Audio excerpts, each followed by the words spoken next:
Hey everyone, in this video today we're going to install a single pole light switch, and I have a screwdriver set here.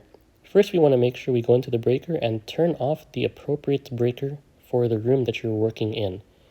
Don't want to electrocute yourself. Then turn on and off the light switch to make sure that there's no response. With that said, now we can remove the screws. So I'm removing them on this wall plate right here, all along the edges. And with that, we remove that. Now, here is the switch. So taking a closer look at it, we do have green wires, white wires, etc.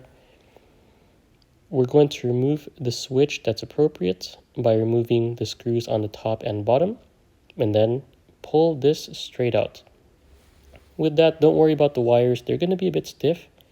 Just be sure to continue to pull them out.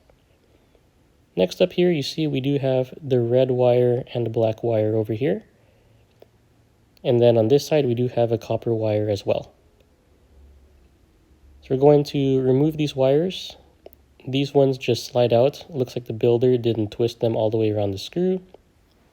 So as soon as I loosened these wires just came straight out. And one over here, they only bent this ground screw. So after that, we're able to remove this.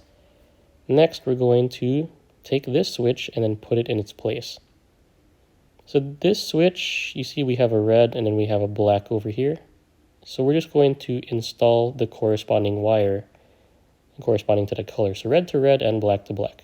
And then we're going to tighten the screws just as the builder did, not bending it around. But this has been installed for months at the time that you see in this video. So everything has been fine so far.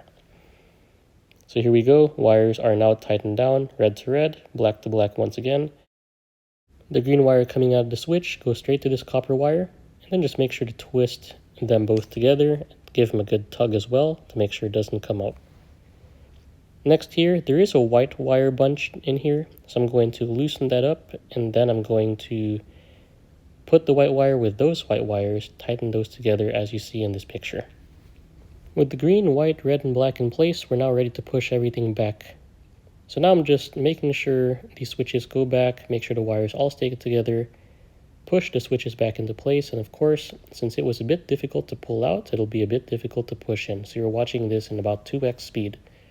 Now I have the screws lined up here. If you have a wall plate with multiple switches in it, you do have to make sure to check the wall plate's placement on top of the switches, as you might need to move the switches left or right or something. Now we can turn the breaker back on for that particular room. I'm going to go turn the light switch on, and you can see it is working. I do like that it does fade the light in and out as well. So here's the dimmer being tested, and you can see it's successful.